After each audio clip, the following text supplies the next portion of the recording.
Bagi waris ni, yang hidup ni, dia mestilah mempunyai tiga ciri lah. Satu, mesti ada hubungan darah, keturunan, mak ayah yang sama, ataupun mak yang sama, ataupun ayah yang sama. Kalau kita sebut apa, adik-beradik kandung, adik-beradik sebapa, ataupun adik-beradik seibu. Dengan syarat mereka beragama yang samalah, iaitu agama Islam. Kerana hubungan keturunan ni dia ada satu pengecualian lah, klausa pengecualian dia. Kalau berlainan agama tidaklah. Jadi contohnya, ayah dia Muslim, mak dia Muslim, anak dia Muslim, tiba-tiba seorang keluar Islam, so anak itu akan terhalang. Jadi waris tadi, walaupun dia hidup, dia akan terhalang. Sebab pusaka ni dia bukan apa undang-undang dunia lah, dia undang-undang akhirat. Dia undang-undang agama. Jadi sifat agama itu mengikut. Dia berbeza dengan nafkah. Kalau kita pergi pada definisi tadi kan, definisi beza antara pusaka dengan nafkah, dia beza. Nafkah walaupun bukan Islam, wajib. Sebab hidup dengan hidup. Kan? Tetapi jikalah ahli keluarga itu mengetahui bahawa dia ada waris yang bukan beragama Islam, dan dia masih ada kasih sayang lah kan, biasanya ada lagi kasih sayang, cuba buat wasiat lah. Wasiat ataupun hibah. Sebab konsepnya antara hidup dengan hidup ni dia masih boleh.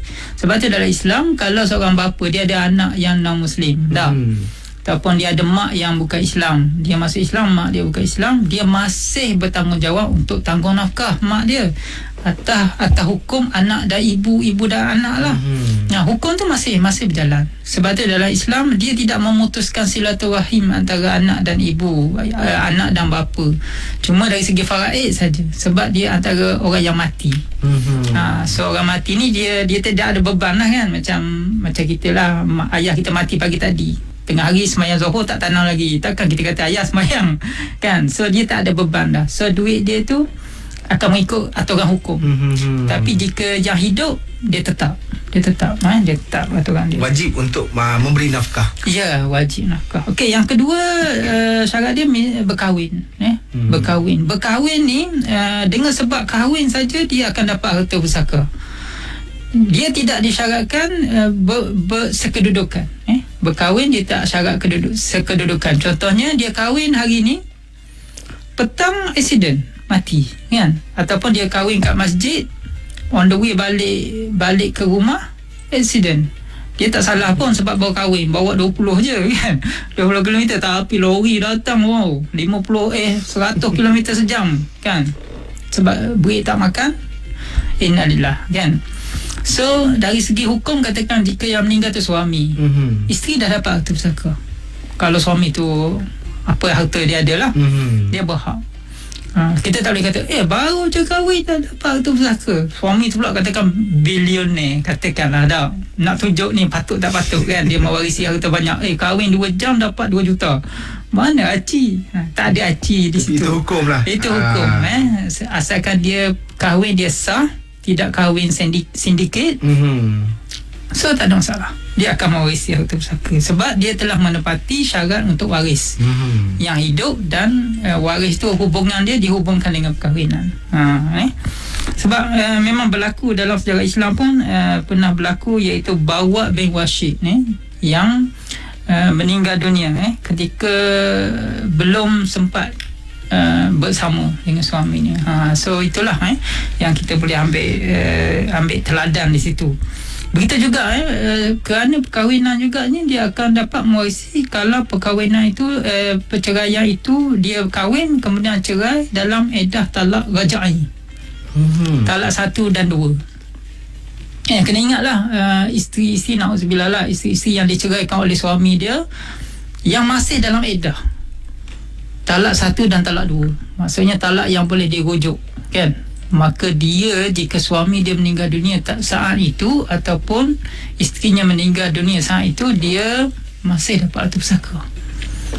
Jangan sampai habis edah lah, dalam edah dia dapat harta pusaka.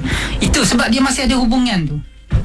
Mana kata walaupun talak 1 dan juga talak 2 masih boleh dirujuk, maka dia layak untuk dapat harta pusaka. Ya, betul. Kerana hubungan dia belum putus lagi. Bagaimana kalau anak tu anak angkat? So dia tak berhak lah. Dia tak berhak harta pusaka. Anak angkat tidak layak untuk mendapat harta pusaka kecuali kalau ada wasiat tu, macam mana Prof? Wasiat lain lah. Kalau diwasiatkan. Ataupun kecuali anak angkat tu anak saudara dia. Dan anak saudara dia tu dari segi silsilah keluarga berhak dapat harta pusaka. Maksudnya tak ada waris lain. Kalau ada kena mengena walaupun sikit. Tapi kecuali kalau ada waris lain, mungkin dia tak layak lah. Dia tak layak lah. Tapi kalau tak ada waris lain, itulah satu-satunya the only apa dia panggil, tinggal seorang tu je lah. Tinggal seorang tu, keturunan dia tu ada, maka dia dapat harta pusaka. Maksudnya kita taklah, bila kita kata anak angkat ni, kadang orang kata anak angkat tak dapat. Kadang dia boleh dapat kan. Takut anak angkat tu seorang yang rapat juga kan. Sebab kadang kita ambil bela anak angkat ni bukan kerana dia anak angkat, dia duduk jauh, anak yatim kan.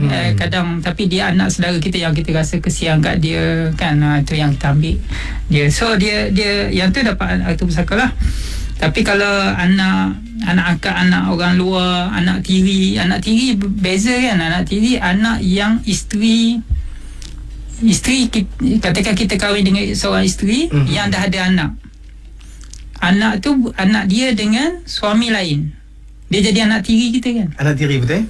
Kalau kita mati, dia tak dapat harta pusaka kita. Sebab dia bukan darah daging kita. Bukan darah daging. Dia bukan darah daging kita. Tapi kalau mak dia mati, dia dapat lah. Sebab itu mak dia betul. So anak tiri. So jangan dia pula kata, saya itu ayah saya juga tu. Saya dapat. Tak boleh. Tidaklah, dia tak berhak. Tapi kalau sayang tak menghalang untuk dia bolehi wasiat dan hibah. Sebab tu di sini bila kita faham siapa dapat dan siapa tak dapat melalui syarat dan rukun ni, kita boleh adjust. Bukan adjust tu kita nak meminda hukum, tidak. Kita boleh plan lah untuk menggunakan wasiat.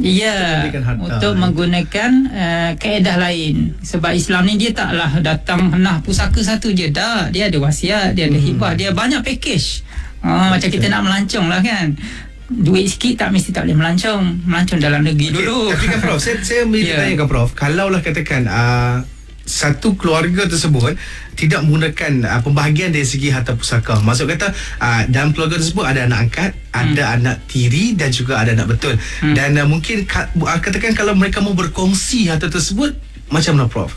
Dia bagus soalan tu. Dia ada anak angkat, dia ada anak tiri, dia ada anak betul. Anak betul lambat sikit lah. Dia ambil anak angkat tu lah. So oleh kerana anak angkat dengan anak tiri dia tu tak dapat harta pusaka, contohnya, dan dia tahu, maksudnya dia dah nampak kan, dia belajar dia tahu ni dua orang anak saya tak dapat ni. So semasa hidupnya lagi dia dah bahagi dah. Dia tak boleh tunggu mati. Kalau dia mati, anak kandung dia dapat. So masa dia hidup dia bagi dah. Contohnya dia kata dia ada 3 keping tanah. Contohnya tanah di Relau, anak betul ambil. Tanah di Gelugor, anak tiri ambil. Tanah di Bayan Lepas, anak angkat ambil. Macam tu. Dia dah bagi siap-siap dah. So bila dia mati tak ada dah, harta dia tak ada dah. Harta yang perlu dibahagikan lah. Tapi sekiranya kalaulah dikatakan kematian ayahnya dahulu sebelum pembahagian, adakah mungkin terpulang kepada anak yang betul untuk memberikan harta, ataupun memang hak dia seorang saya kan? Dari satu sudut, kalau dia seorang lah dapat. Cuma terpulang pada dia lah untuk memberi ataupun tidak kepada untuk memberi. Dia, sebab kalau dia seorang anak lelaki, dia akan dapat the whole harta lah. Betul. So kalau dia ada ukhuwah, kasih sayang, silaturahim yang baik, dia kata lah abang, ataupun dia bahasa dia kata, kalau dia adik pun dia bahasakan walaupun harta ni saya dapat, dengan harta ni, sebab dia dah jadi pemilik harta tu, saya bahagi pula kepada 2 orang saudara dia. Boleh? Tak ada masalah. Sebab kira harta dia lah. Jadi itu mungkin jarang-jarang berlaku lah. Suka lah. Sebab bila melibatkan harta ni, melainkan dia berada lah. Sebab kita kadang bila masing-masing memerlukan harta, dia akan berkira lah. Jadi jalan terbaik adalah wasiatkan harta sebelum memejam mata. Betul, sangat betul. Baik, dan ini soalan. Baik, tiba satu lagi pemanggil di talian ketika ini. Hello, siapa di talian? Hello, ya. Ni Kak Ita di Mat Tempau. Okey, baik, silakan soalan untuk Prof. Nak tanya macam duit EPF kan. Ya. Saya kalau saya meninggal, suami saya sebab yang mula dah meninggal. Tu saya dah baru kahwin. Dalam baru 3 tahun macam tu lah. Okey. Bila kalau saya meninggal sekarang, dia layak tak dapat EPF tu? Kalau nak ikut. Dia layak. Dia layak juga. Dia layak juga sebab dia APF tu akan jadi harta pusaka. Sebab saya ada anak jugalah. Anak laki perempuan. Lelaki ada 2, perempuan seorang. So dia akan bahagilah nanti suami sekarang, anak lelaki, anak perempuan. Walaupun dia baru saja inilah kahwinnya tu. Dia tak kira macam saya cerita tadilah di awal tadi, walaupun dia kahwin baru sejam, suami isteri yang sah itu dia akan mewarisi harta daripada isterinya. Sebanyak mana harta isterinya adalah dia akan mewarisi. Dia kalau macam kita wasiat, kita tak nak bagi kat dia, bagi untuk anak dia boleh ke? Wasiat menyekat tak boleh. Kalau tak nak bagi, puan kena hibah terus harta tu kepada anak. Sebab EPF kan anak-anak kan kena lebih pada 18 kan. Ya betul. Kalau yang belum tu kalau lagi saya mati sekarang dah kan. Kalau belum tu sekarang ni dia ada satu produk hibah amanah. Kata saya peguam-peguam syar'i setengah tu dia ada produk tu, dia ada menawarkan lah jika puan nak buat lah. Tapi kalau puan wasiat supaya tak bagi tu salah, wasiat tu salah. Kalau masa hidup ni pemilik harta bebas. Kita nak bagi harta kat siapa bebas. Itu hak kita kan. Macam saya nak belanja duit, makan mahal ke makan murah ke bebas. Jadi semasa hidup kalau puan nak rancang katakan sebab kebajikan anak yang masih muda, bagi dia siap-siap. Kalau tak boleh sebab EPF ni dia hak milik yang tidak sempurna kan, sebab kita tak boleh kontrol dia Aisina je boleh setakat ni kan. Jadi buat macam tu lah, cuba dapat nasihat daripada peguam syar'i yang berdekatan lah. Kata saya nak buat hibah amanah. Boleh lah. Jika saya berlaku apa-apa kat saya nak bagi ni kepada anak-anak. Tapi kan dah EPF kan kita ada buat penama kan. Ya, penama dia bukan penerima, penama dia pengurus. Dalam Islam, penama ni dia yang menguruskan harta tu.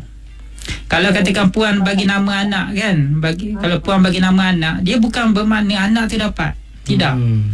Dia anak tu yang menguruskan. Maksudnya anak tu pergi mahkamah. Ya. 18 tahun lah. Kalau walaupun dia pada lepas 18 tahun. Ya, tak kira. Dia hukum penama dalam undang-undang Malaysia bagi orang Islam, dia hanya pentadbir kepada harta itu. Jadi kalau nak tak mau bagi banyak pun kita boleh buat hibah je lah. Buat hibah. Hibah amanah bukan hibah biasa, hibah amanah. Sebab hibah ni dia mesti bagi terus. Dia kena bagi terus hibah ni. Kalau hibah amanah ni kita bagi melalui pemegang amanah. Bila kita dah tak ada baru dia akan lah. Ya, betul. Okey, baik, terima kasih. Jadi semoga kita dapat merancang lah pindah milik harta kita, turun milik harta kita pada anak-anak dan generasi seterusnya. Dan sebaik mungkin kita berhati-hati daripada makan harta yang tak betul lah, harta yang batil. Itu yang sangat penting lah. Sebab walaupun harta tu sikit, tapi berkat itu yang kita cari, insyaAllah. So saya sudahi dengan Assalamualaikum warahmatullahi wabarakatuh. Dan mohon maaf jika ada tersilap salah kata. Assalamualaikum dan selamat petang. Terima kasih DJ Bambam. Baik, Waalaikumsalam warahmatullahi wabarakatuh. Terima kasih diucapkan kepada Prof. Madya Dr. Jasir Sulong untuk titian Adin Usron.